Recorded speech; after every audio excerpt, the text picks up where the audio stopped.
नमस्कार, स्वागत है सभी का अपने यूट्यूब चैनल आज के हिंदी टारगेट में।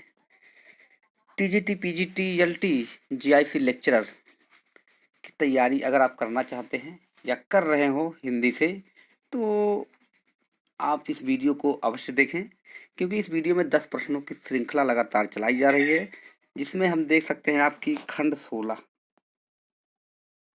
पर हम पहुँचे हैं और इससे पहले हम खंड 15 करवा चुके हैं, जिसमें सवाल हमारा और जवाब भी हमारा होता है। पहले 10 प्रश्न को जवाब, फिर आपको 10 प्रश्न मिलते हैं जो कमेंट बॉक्स में लिखकर देने होते हैं। तो चलिए बिना किसी देरी के हम चलते हैं, आपके प्रश्नों के पिछले वीडियो का जवाब देते हैं, फिर आपको 10 प्रश्न मिलेंगे। तो अगर आप नए हैं, चैनल को सब्सक्राइब कर लें, लाइक कर दें, बेल आइकन को भी प्रेस कर दें, ताकि आने वाले सारे नोटिफिकेशन मिलते रहें। प्रश्न था, बाला बोधनी पत्रिका का मुख्य उद्देश्य क्या था? जी हाँ, बाला बोधनी पत्रिका का मुख्य उद्देश्य क्या था? तो नारी शिक्षा देना। तो बाला बोधनी आपको बताया गया था भारतेंद्र हरिश्चंद्र की पत्रिका है। अब कभी कभी पूछता है कि कौन ऐसी पत्रिका है जो केवल महिलाओं के लिए है, तो बाला बोधनी। और ये इसमें क्या बताया गया है? नारी शिक्षा से संबंधित बताया गया है। दूसरा, विद्योन्नति में कौन सी संधि है? तो विद्योन्नति में आपके स्वर संधि है। कौन संधि है? स्वर संधि है। तो इसका विच्छेद होगा तो हो जाएगा विद्या धन उन्नति। क्या हो जाएगा? विद्या धन उन्नति बराबर विद्योन्नति हो जाएगा, यानी स्वर संधि में आपका गुण संधि है। चर्म रोग में कौन सा समास होगा? तो चर्म रोग में आपका तत्पुरुष समास होगा। कौन रोग? तत्पुरुष समास, यानी चर्म का रोग। कैसा रोग? चर्म का रोग, यानी चमड़े का रोग। तो जहां विभक्तियां आ जाती हैं वो आप जान रहे तत्पुरुष होता है। चौथा है, त्रिलोचन शास्त्री का मूल नाम क्या था? त्रिलोचन शास्त्री का मूल नाम वासुदेव सिंह। त्रिलोचन शास्त्री का मूल नाम वासुदेव सिंह था। कुलदीप सिंह किसका नाम है? शमशेर बहादुर का है। वैद्यनाथ सिंह किसका नाम है? तो आप जान सकते हैं नागार्जुन का है। केदारनाथ सिंह ही है। पांचवा प्रश्न, घनानंद किस संप्रदाय में दीक्षित थे? घनानंद रीत काल के रीत मुक्त में आते हैं। घनानंद किस संप्रदाय में थे? तो आपके निम्बार्क संप्रदाय में आते हैं। किस संप्रदाय में? निम्बार्क संप्रदाय में दीक्षित थे घनानंद। चलिए अब अगले प्रश्न पर चलते हैं। घनानंद की प्रेमिका जान ही रहे हैं आप, सुजान है। विशंभरनाथ कौशिक ने कुल कितनी कहानियां लिखी? यहाँ विशंभरनाथ कौशिक ने कुल कितनी कहानियां लिखी हैं? तो किसी किसी ने कमेंट बॉक्स में 300 बताए थे, लेकिन सही है आपका 200 कहानियां। 200 कहानियां विशंभरनाथ ने लिखी हैं। 300 कहानियां प्रेमचंद्र ने लिखा है। 69 कहानियां जयशंकर प्रसाद ने लिखा है। ठीक है, तो सही राइट आंसर क्या है? 200 कहानियां विशंभरनाथ कौशिक ने लिखा है। सातवां, इनमें से कौन एक रामानंद जी के शिष्य नहीं है? इनमें से कौन एक रामानंद जी के शिष्य नहीं है? तो आपके आते हैं नानक। नानक रामानंद के शिष्य में नहीं आते हैं, और रामानंद के 12 शिष्य हैं। इसमें धन्ना, पीपा, कबीर, रैदास, पद्मावती, सुरसुरा, सुरसुरी, सुखानंद, भावानंद, अनंतानंद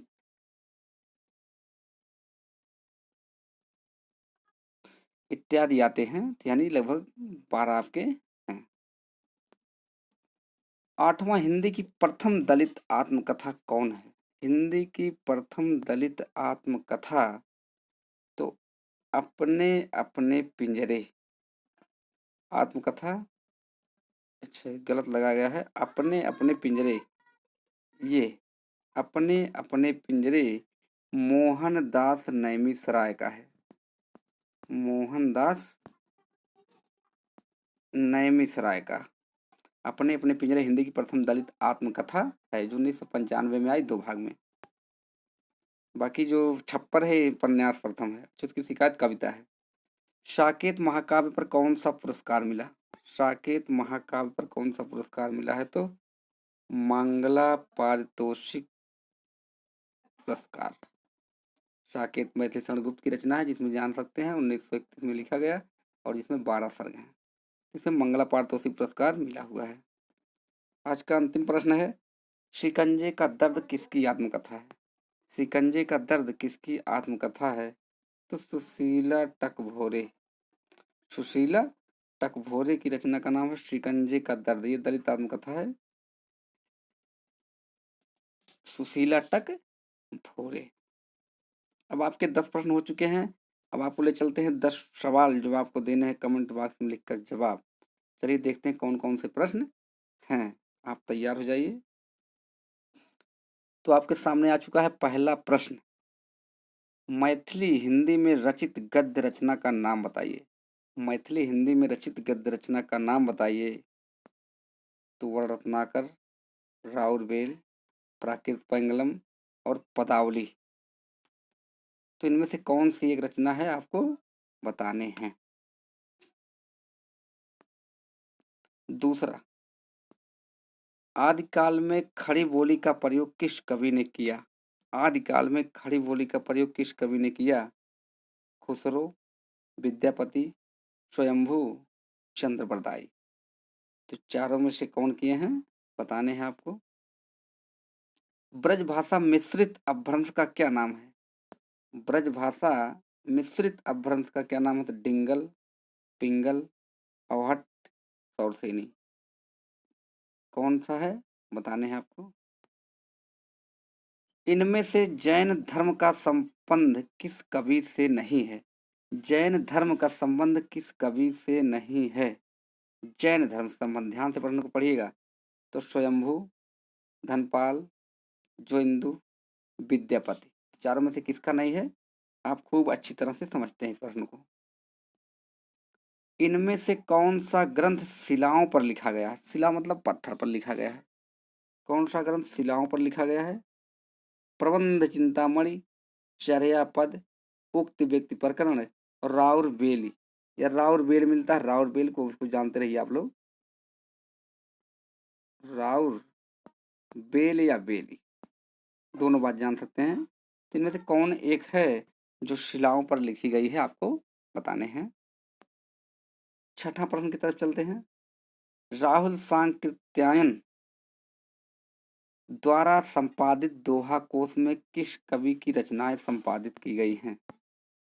सरहापाद, लुइपा, गोरखनाथ, जलंधरनाथ। तो आप ध्यान से थोड़ा देख लीजिए सांकृत्यायन कैसे लिखा है, ताकि आप शुद्ध अर्थ निकल सके। क्योंकि लोग ऐसे लिख देते हैं सांस्कृत्यायन,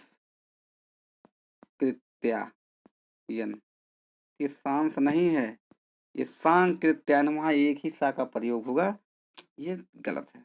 तो सांकृत्यायन जो लिखा वो सही है। इनमें से कौन आदिकाल का ग्रंथ नहीं है?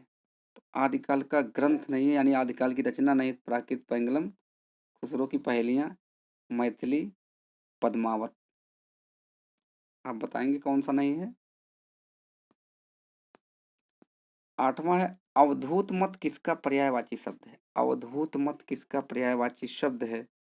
सिद्ध साहित्य, नाथ साहित्य, बौद्ध साहित्य, सूफी साहित्य। तो साहित्य नहीं, देख लीजिए। नाथ संप्रदाय, सिद्ध संप्रदाय, नाथ संप्रदाय, बौद्ध संप्रदाय और सूफी संप्रदाय। यानी चारों संप्रदाय कौन? अवधूत संप्रदाय है। या अवधूत मत का पर्यायवाची शब्द इनमें से कौन है? एक है, ये आपको बताने हैं। किस कवि को अभिनव जयदेव की उपाधि मिली थी? किस कवि को अभिनव जयदेव की उपाधि मिली थी? तो अमीर खुसरो, चंद्रप्रदायी, विद्यापति, स्वयंभू।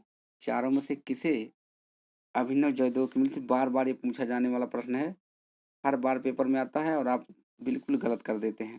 तो प्रश्नों को ध्यान से पढ़िए, ताकि आपके पूरे पूरे प्रश्न बन सके। 125 में 125, 125 में 125 कोई कठिन बात नहीं, बहुत आसान बात है। लेकिन आपको मेहनत और लगन से लगना पड़ेगा, तभी आपके 125 आएंगे। और हिंदी में या जो एक विषय से आप तैयारी कर रहे हैं, उसमें 125 लाना कोई आश्चर्य की बात नहीं है। आपका 125 आराम से आ जाएगा। 25 सब्जेक्ट आपको नहीं पढ़ने हैं कि इसको पढ़ो तो वो छूट रहा है, उसको पढ़ो तो वो छूट रहा है। ठीक है? तो इसमें आपके 125 के पूरे आ सकते हैं। बस एकदम रट्टा मारिए और एकदम दिमाग में बैठाइए और रटिए बस। लगातार बैठाइए, 3 महीने जाते-जाते आपके पूरा जो है सब कुछ तैयार हो जाएगा। बस लेकिन पढ़ना है, बस इतने जानिए। किसी तरह से हमको एक सीट निश्चित करना है, चाहे जैसे। चाहे जैसे का मतलब ये नहीं कि आप मार झगड़ा करके, बस आपको चाहे जैसे का मतलब लगातार पढ़ के, मेहनत करके, सब कुछ छोड़-छाड़ के बस यही करना है। तो किसका है? आपको बताया गया किसका है? तो अमीर खुसरो चंद्रबरदाई विद्यापति स्वयंभू यानी किसको अपने जयदेव की उपाधि मिली थी? तो किसको मिली थी आपको बताने हैं। अंतिम प्रश्न है, हिंदी में उस कवि का नाम बताइए जिसने मनोरंजक साहित्य की रचना आदिकाल में की हो। तो कौन कवि है जो आदिकाल में किया हो और मनोरंजन? एक चंद्रबरदाई, विद्यापति, अमीर खुसरो, राम सिंह। तीन में से कौन है जो मनोरंजन कवि हैं? तो आपको बताने हैं सभी प्रश्नों के कमेंट बॉक्स में लिखकर जवाब। फिर मिलते हैं आपको 15, 16, 17 जो भी खंड होगा 17वां खंड लेकर अगले दिन प्रस्तुत होंगे। आज वीडियो कुछ लेट ही से बन रहा है, लेट से, तो उसके लिए कुछ खामियां थी इसलिए नहीं बन पाया, नहीं तो आपका वीडियो 8:30 से 9 बजे प्रत्येक दिन मिलता रहेगा। तो आज के लिए इतना ही, फिर मिलते हैं नेक्स्ट वीडियो में, तब तक के लिए